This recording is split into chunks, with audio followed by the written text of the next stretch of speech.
ছেলের ৩ বছর উপলক্ষে বাসায় ছোট পরিসরে জন্মদিন পালন করলাম ও জন্মদিনে একা হাতে কী আয়োজন করলাম সবই আজকের ভিডিওতে শেয়ার করব। না টেনে পুরো ব্লগটি দেখো, আশা করছি ভালো লাগবে। সে তো দুপুর থেকে আয়োজন করছি, আর খুবই সামান্য আয়োজন, দেখলেই ডেকোরেশন করা হচ্ছিল জন্মদিনের জন্য। আর এদিকে তোমার দাদা এই যে এই কেকটা নিয়ে এসেছে। কেমন হয়েছে কেকটা বলো তো? বাচ্চাদের কিন্তু একটু কালারফুল কেকগুলোই বেশি পছন্দ। আর এখানে মিষ্টি আনা হয়েছে। এখানে হচ্ছে আলুর দম রান্না করা হয়েছে, ফুলকপি দিয়ে আলুর তরকারি, টমেটো দিয়ে নিরামিষ। আর এখানে ছোলার ডাল করা হয়েছে।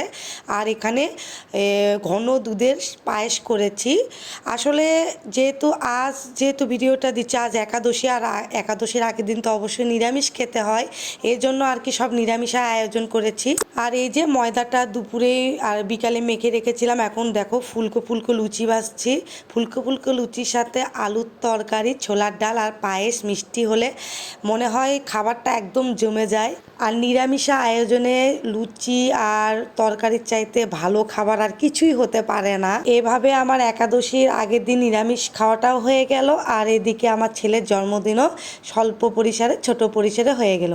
এইদিকে কিন্তু আমার বাসায় যাদের বলেছিলাম তারা সবাই চলে এসেছে, তেমন কাউকে বলা হয়নি। আমার দাদারা এসেছিল, আমার যা এসেছিল, বড় যা, আর আমার বাসায় যারা ভাড়াটিয়া থাকে তাদের বলেছিলাম, তো তারাই এসেছিল। আর এই যে আমার মেয়ের বান্ধবী, এই যে আমার দাদার মেয়ে, আমার মেয়ের বান্ধবীও এসেছে, আমার পাশেই বাসা। আর আমাদের বিল্ডিংয়ে যারা ভাড়া থাকে তাদের বাচ্চারা এসেছে, আমাদের যে বাড়িওয়ালি তার ছেলে এসেছে। তো মোটামুটি আয়োজন করব না বলে বলে কিন্তু মোটামুটি ভালোই একটা অনুষ্ঠান করা হলো। আর বাচ্চা কাচ্চা ছাড়া কিন্তু কোনো জন্মদিন ভালো লাগে না, একা একা কোনো কিছুই ভালো লাগে না। তো সবাই কিন্তু ভীষণ খুশি হয়েছিল।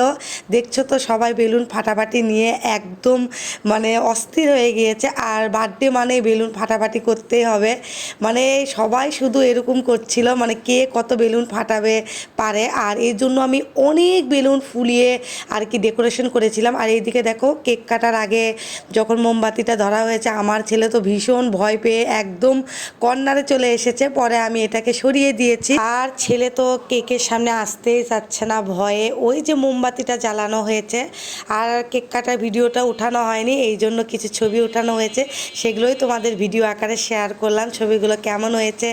পরে কিন্তু আমার ছেলে এসেছে কেক কাটা, সে তো ভীষণ খুশি।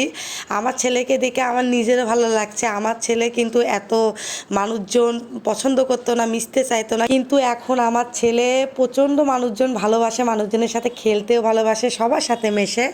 তো কেক প্রথমে খেতে চাচ্ছিল, কেক সে ভীষণ পছন্দ করে, আর পায়েস তার ফেভারিট খাবার। এক কথায় তাকে যদি প্রতিদিন 3 বাটি পায়েস দেওয়া হয় ওর আর কিছু লাগবে না। কিন্তু দুঃখের বিষয় হলো এটাই যে তার পায়েস মানে দুধে অ্যালার্জি। তো যাই হোক, কেক খাওয়ানো শেষ, আমিও সবাইকে কেক খাইয়ে দিলাম। ফটোতে দেখলাই, ছবিতে এখন সবাই একটু আশীর্বাদ করে দিচ্ছে, আমার দাদা বৌদি, এই যে আমার বড় যা। তো সবাইকে আর কি আশীর্বাদটাই বড় কথা। এই যে ও আর কিছুই খাবে না, মানে পায়েস শুধু খাবে। অন্য কেউ যখন ফল দিচ্ছে, মিষ্টি দিচ্ছে, কিছুই খেতে চাচ্ছিল না। আর এই যে এটা হলো আমার বাসার যে মালিক, তার ওয়াইফ। তো একে একে সবাই এসে একটু করে পায়েস খাইয়ে দিয়ে যাচ্ছে। শেষে এই যে আমার দাদার ছেলেটা, সেও খাইয়ে দিল। পরে আমার যা এসে একটু জল খাইয়ে দিল। সবাই খাওয়াতে খাওয়াতে বলি। আর এটা হচ্ছে আমার জায়ের একটা মাত্রই মেয়ে, একটাই মেয়ে আমার জায়ের। তো এরপরে হচ্ছে আমার বৌদি আবার এসেছে, তখন বৌদির হাতে আসলে কেকও খায় না, পায়েসও খায় নাই। তো পরে এসে আবার একটু পায়েস খাইয়ে দিল। কিন্তু আর দেখো আমার ছেলের কোনো না নেই, ওই যে বললাম না আমার ছেলে পায়েস খেতে কোনো মানা নেই, তারপরেও এত খাওয়ানো উচিত না। আর স্পেশাল জিনে একটু খেলে কি সমস্যা। আর এই যে তার ছোট বন্ধু, তাকে খুব পছন্দ করে, এই জন্য তাকে নিয়ে এসেছি। তার মা বাবা আর কি এখানে আসে নাই, তারা একটু পদ্মাশীল লোক, তারা এত লোকজনের সামনে আসে না। তো সব শেষে খাওয়া দাওয়ার পালা, সবাইকে খাবার দাবার দিয়ে চলে গিয়েছে সবাই, কিন্তু তোমাদের মাঝে শেয়ার করা হয়নি। আসলে দেয়া থেয়া সব কিছু লোকজনের মধ্যে এত ভিডিও করা যায় না। এই ছিল খাবার দাবার।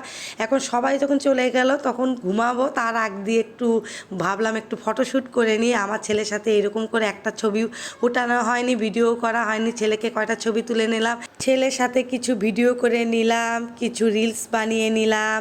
আর তারপরে তার বোনকে ডাকলাম, মানে আমার মেয়েকে বললাম তুমিও তো একসাথে কোনো ছবি ওঠাওনি। আসলে অনেক লোকজন আসলে কাজের প্যারা থাকলে কোনটা রেখে কোনটা করব কিছুই বুঝতে পারি না, এই জন্য পরে করছিলাম। আর এদিকে তোমার দাদাকে ডেকে নিলাম যে ছেলের সাথে কিছু ছবি উঠিয়ে নিই। যাই হোক বন্ধুরা, কেমন লাগলো ভিডিওটা, আর আমার ছেলের জন্য সবাই আশীর্বাদ করো, সবাই ভালো থাকো, টাটা বাই।